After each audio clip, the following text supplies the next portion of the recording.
You too, what it do, man? It is your boy, man, Mr. Double Upload Dooley, and I'm back with another video today, man. Look, this video should have been posted on July 4th. Happy Independence Day, y'all. Now, y'all know I live in Arkansas. It should be no reason. I'm still from the hood, though. So all of these fireworks I'm hearing, it kind of sound like gunshots. I have to remind myself, like, dude, you not from the hood no more, bro. Chill, bro. You not in the hood no more. We over here supposed to be celebrating independence, and you know they doing that in Arkansas. But I thought it was USA Independence. Why am I walking outside and seeing Confederate flags? Are we celebrating the same holiday? Hey, man, today we are watching a video that is crazy. Like, the video crazier than the intro. It says he fakes his death so he can play video games all day in the grave. I have nothing good to say about this, man. That's ultimate discord. You can't come back from faking your death. That's what you gotta know. You can't come back from that. 3, 2, 1. And you talking about to play video games all day. How you fake your death to play video games all day? Discord mod? You're a Discord mod. The movie begins at the funeral of a teenage boy named Darren Shan. Everyone is devastated. Teenage boy? How you die, bruh? Natural causes? You're 14. You ain't even went through puberty yet. At his loss, but shockingly, it turns out that he is very much alive. In fact, he is seen inside the coffin playing video games. What? The scene then cuts to the past, and Darren explains how good his life was going. He was popular in school, had cool friends and good grades, which made his parents proud of him. The only negative part about his life was his childhood best friend, Steve. One day at school, Steve convinces Darren to bunk their history class. The two then head to the rooftop where Steve destroys several light bulbs by throwing stones at them. He then see, this is why you gotta know how to tell your homies no. You crazy, no, nigga. Why would I want to skip? You ain't even doing nothing on the roof. You're throwing rocks. You're trying to ruin my... No, you do crack. Are you drunk? Like, what? No, I'm not doing that with you. Throwing stones at them. He then challenges his friend to do the same, but right then, their history teacher overhears the commotion coming from the roof. As a result, the boys are caught, and their respective parents are involved. Y'all ain't even being slick. Y'all asking to get caught. Y'all throwing rocks at the roof, and bro has a bug in his hand. Darren comes off the worst of it, as his parents had always believed him to be an ideal student. They scold him ruthlessly, and also ground him for 2 whole months. Furthermore, they forbid him from staying friends with Steve, citing that he is a bad influence. It's true, Steve's a douche. The next day, while walking to school, Darren informs Steve that his parents want him to break off their friendship. Upon hearing this, the latter is disheartened. My parents have never done this to me before, told me I shouldn't be friends with somebody. Has y'all parents ever done that? And if they have, why? How weird could a kid could have been?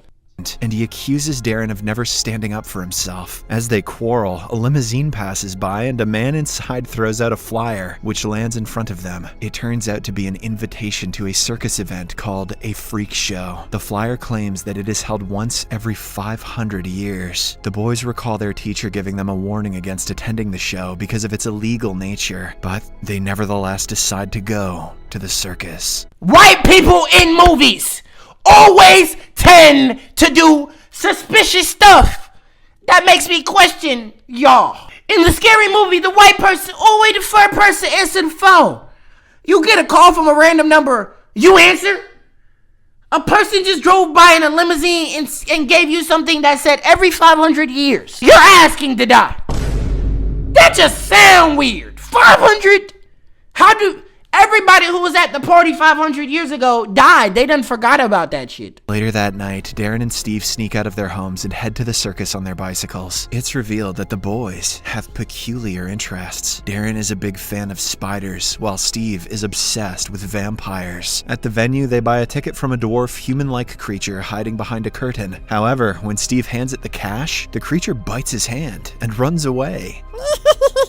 The boys shrug off the strange incident and walk inside the theater. It's revealed that the show has attracted people from... You see, shrug off. First of all, you're not finna bite me and I'm not finna swing on you. And then you said, it's totally just a random creature that bit us in a place that we are not familiar with, in the place that could kill us. But hey, let's fucking do it. Like, what? diverse age groups, mostly adults and old people. Soon, the show commences, and the host, Mr. Tall, gets on stage. He thanks the audience for coming before presenting several strange freaks before them. At first, a wolfman appears, and his presence scares everyone. Mr. Tall directs him towards a woman in the audience, and to everyone's horror, the wolfman tears off her hands. But before anyone can react, the woman's hand regenerates, and she walks towards the stage as if nothing has happened. Maybe it's not that bad of a circus anyways. I wonder if they can fix my 2mm defeater. Y'all got shit that can grow on its own? Can I get some help, damn it? God damn, this shit 2 centimeters. Can I get some help? Damn! Y'all can grow some, right? Mr. Tall then introduces her as Cormalims, another member of the freak show. Next up is Alexander Ribs, a man with no apparent ribs. Gertha Teeth is the third member, and she can surprisingly break anything with her strong teeth. Hear me out! Hear me out! Come on. You see it? Ash Cash ain't got nothing on her. Thomas Two Bellies, her partner, can eat anything due to his Yo, your stomach is growing balls? Yo. bellies. He even swallows a tricycle whole and spits it out in one piece. Goofan. Then, a beautiful freak named Madame Truska calls Darren on stage and asks him to be her assistant. However, when she touches his face, she senses something forbidden inside of him and backs away. As the performance continues, Does she have a beard? Hear me out. Hear me out!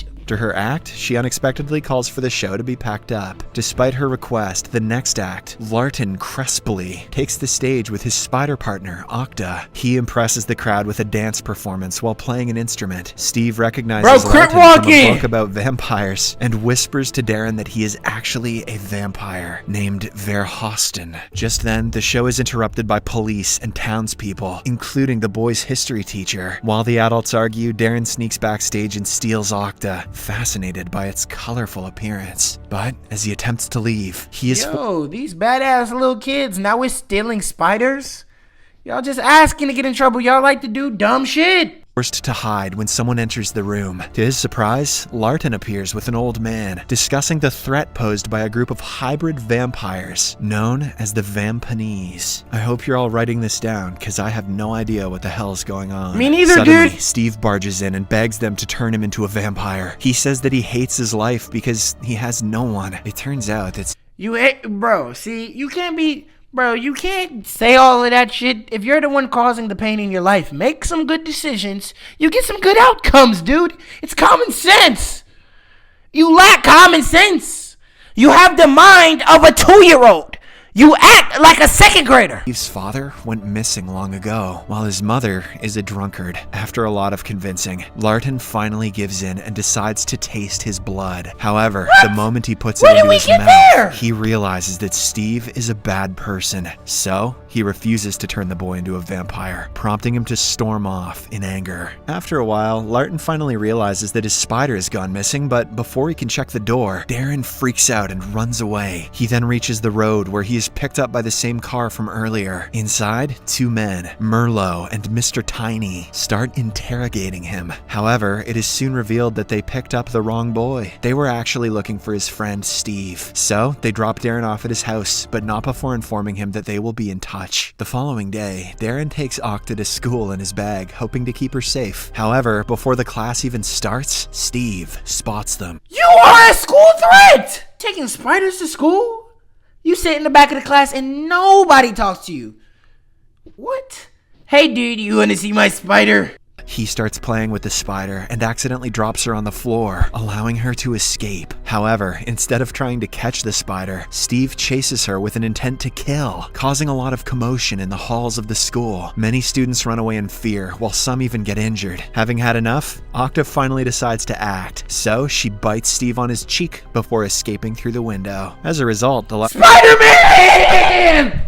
falls to the ground and gets knocked unconscious because of the venom. In the next scene, Darren rushes back to the circus and pleads with Larton to save his friend's life. Worried about the repercussions of a human finding out about their existence, Larton initially refuses to help. However, he eventually agrees to provide the antidote on one condition: that Darren becomes his assistant vampire. This means that he will have to leave his family, friends, and his entire social life. Darren will also have to give up going to school. In short, he will have to die. Despite the dire repercussions, Darren, who is desperate to save his friend, agrees to the conditions and receives Larton's Would y'all have agreed? You get to save your best man's, but everybody gets to think he's dead. So would you rather be an assistant for the rest of your life or go to heaven? Damn it, I'm gonna get revived and I'm gonna beat my man. What are you doing? You gonna make me do that? I'm trying to go to heaven, nigga. What are you talking about? blood. After this, they race to the hospital to save Steve's life. Larton immediately administers him with the antidote, which fortunately works, and Steve starts to recover. The movie then cuts to a few days later, where Darren begins to feel his body reacting to Larton's vampire blood. He starts craving raw meat. One day, he also gets a very tempting urge to kill and suck his sister's blood. However, he ultimately refrains. What in the Alabama? You hungry, you eat your sister? I know this is a white people movie. From his bloodlust and runs back to his room. There, he finds Larton sitting in the corner, reading his books. Larton warns Darren that he needs to leave his home as he is a threat to himself and his family. Darren doesn't want to do so, but after coming really close to harming his own sister, he decides to leave. However, he also doesn't want his parents to keep worrying about him forever, so he decides to fake his death. Later that night, on the rooftop of the house, Larton assists Darren in the act by breaking his neck. This will make everyone believe that he accidentally fell to his demise. The movie then cuts to the present. At Darren's funeral, all his friends, teachers, and family pay their respects, while Darren is alive and well, inside the coffin playing games on his phone. The same night, Larton digs up the grave and gets Darren out of the coffin. But before they can leave, Merlot arrives out of nowhere and ambushes them. Fortunately, Larton fights him off and manages to subdue him temporarily. We watching a movie. He faked his death to live a secret life as a person that's a vampire? Why I feel like somebody watching this would do the same? Following the close call, he takes Darren to the freak show campgrounds, where they meet a girl named Rebecca. Meanwhile, Steve is grief-stricken by his friend's death. As a result, he distances himself from society and becomes a maniac. When the pain becomes unbearable, one day, he contemplates ending it all, but just as he is about to commit the unthinkable, Mr. Tiny arrives there and stops him. You considered unaliving yourself because your best man... What? So pretty much he lost his friend and he went emo. Pretty much he lost his homie, then he went emo. Okay. Mom, I'm tired. I'm ending it all. He mentions that he's aware of Steve's unfortunate life. Why you ain't just let him be a dumbass in peace? His obsession with all things vampire. He then offers him a chance to become a vampire. I can't focus because these glasses are so damn goofy. Why do you just have random... You're not even seeing out of this! Humpty Dumpty looking ass. It turns out Tiny and Merlot are Vampanese, and they are a different race of vampires who, unlike Larton and the others, murder humans to feed on their blood. It's also revealed that Vampanese and the normal vampires are arch enemies, and they don't see eye to eye. Goofy As Steve ass hears name. everything in disbelief, Vampanese. Mr. Tiny discloses something even more shocking. He says that Darren is alive and happy in the other world, something which Steve had always dreamt of and aspired to. The revelation makes the latter angry, so without a second thought, he accepts the offer. Meanwhile, Darren slowly gets comfortable in the freak campground with the other freaks. So my man's Darren, you over here being gay, my man's Darren in his bag. You have a mom and a dad, and you just faked your death to go be with your friend? Talk about groupie. Nigga, wipe your mouth. Oh my God. Do your knees hurt? Get off of your knees, wipe your mouth, bro, and zip it back up when you're done. Holy shit. He starts to train himself and helps others in their duties. One day, Darren goes through the pictures of his old life and decides to give Steve a call. But before he can do so, Larton arrives there, snatches the phone from Darren, and breaks it. That night, Mr. Tiny visits the freak camp to talk with Larton and Mr. Tall about Darren. It turns out the boy has special innate powers, so Mr. Tiny asks him to hand them over. Despite being enemies, a diplomatic Mr. Tall politely tells him that he will think about it. Afterwards, Larton instructs Darren not to leave the camp, as it is not safe for him anymore. He then begins to train Darren so that he can handle himself if he is ever in trouble. At first, Train? I faked my death to get my ass whooped.